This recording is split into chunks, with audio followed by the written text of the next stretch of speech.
ഡൽഹി നിയമസഭാ തെരഞ്ഞെടുപ്പ് ഫലം നാളെ. 70 നിയമസഭാ മണ്ഡലങ്ങളിലായി 699 സ്ഥാനാർത്ഥികളാണ് ജനവിധി തേടിയത്. എക്സിറ്റ് പോൾ ഫലങ്ങളുടെ ആത്മവിശ്വാസത്തിലാണ് ബിജെപി ക്യാമ്പ്. ആം ആദ്മി പാർട്ടിയും കോൺഗ്രസും എക്സിറ്റ് പോൾ ഫലങ്ങളെ തള്ളുകയാണ്.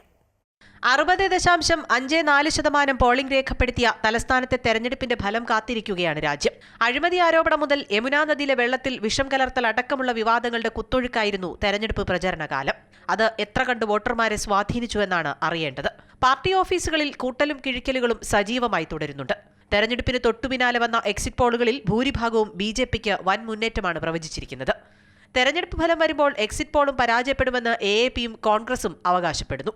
1.56 കോടി വോട്ടർമാരുള്ള ഡൽഹിയിൽ 699 സ്ഥാനാർത്ഥികളാണ് ജനവിധി തേടിയത്. രാവിലെ 8:15 ആദ്യ ഫലസൂചനകൾ ലഭിച്ചു തുടങ്ങും.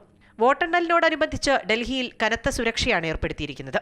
2015-2020 നിയമസഭാ തെരഞ്ഞെടുപ്പുകളിൽ ആം ആദ്മി പാർട്ടി വലിയ ഭൂരിപക്ഷത്തിലാണ് ഡൽഹിയിൽ അധികാരം പിടിച്ചത്. അതേസമയം ഭരണവിരുദ്ധ വികാരം മുതലാക്കാം എന്ന പ്രതീക്ഷയിലാണ് ബിജെപി.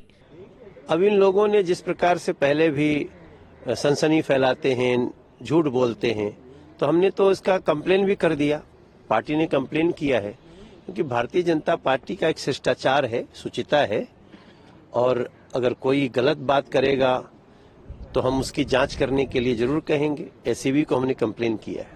1993 തെരഞ്ഞെടുപ്പിലാണ് ബിജെപി അവസാനമായി ഡൽഹിയിൽ അധികാരത്തിലെത്തിയത്. മറുവശത്ത് കഴിഞ്ഞ 2 തെരഞ്ഞെടുപ്പിലും ഒറ്റ സീറ്റ് പോലും ലഭിക്കാത്ത ദീർഘകാലം ഡൽഹി ഭരിച്ച കോൺഗ്രസ് ശക്തമായ തിരിച്ചുവരവിനാണ് ശ്രമിക്കുന്നത്. News desk, Amrita TV.